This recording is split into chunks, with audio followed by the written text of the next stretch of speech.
নমস্কাৰ, মই আজি এটা ৰেচিপি লৈ আহিছোঁ পটল চব্জি। ইয়াৰ বাবে মই লৈছোঁ পটল, ৰচুন, আদা আৰু জলকীয়া, বিলাহী, আলু এটা আৰু পিঁয়াজ।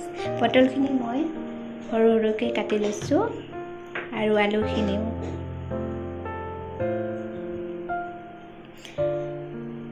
আৰু এতিয়া মই বিলাহী, পিঁয়াজ, আদা, ৰচুন আৰু জলকীয়াখিনি মিক্সিত পিচি ল'ম।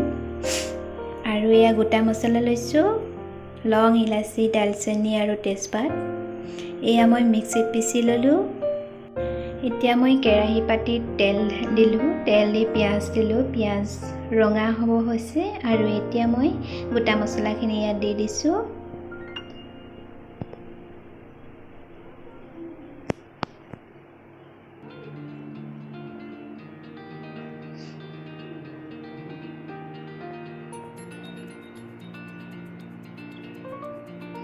এতিয়া মই আলু আৰু পটল ইয়াত দিম।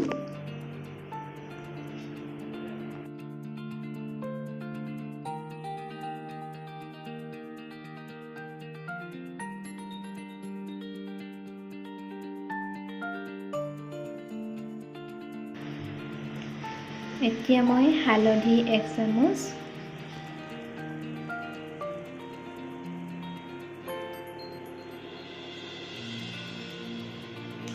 নিমখ টেষ্ট অনুযায়ী দিম।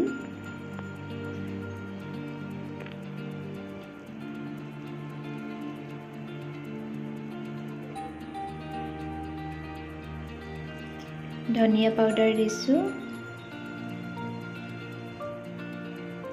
গৰম মছলা দিছোঁ 1 চামুচ।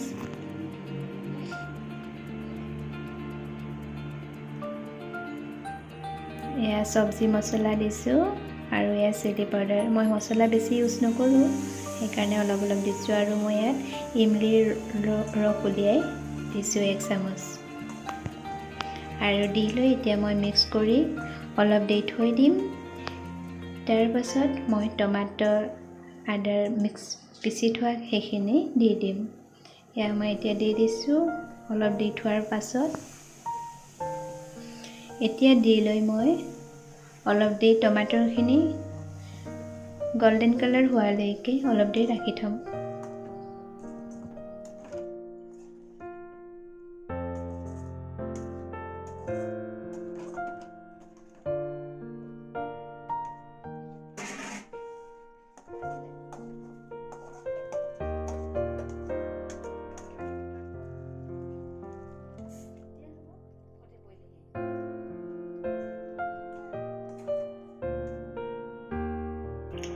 এয়া এতিয়া হৈ গৈছে।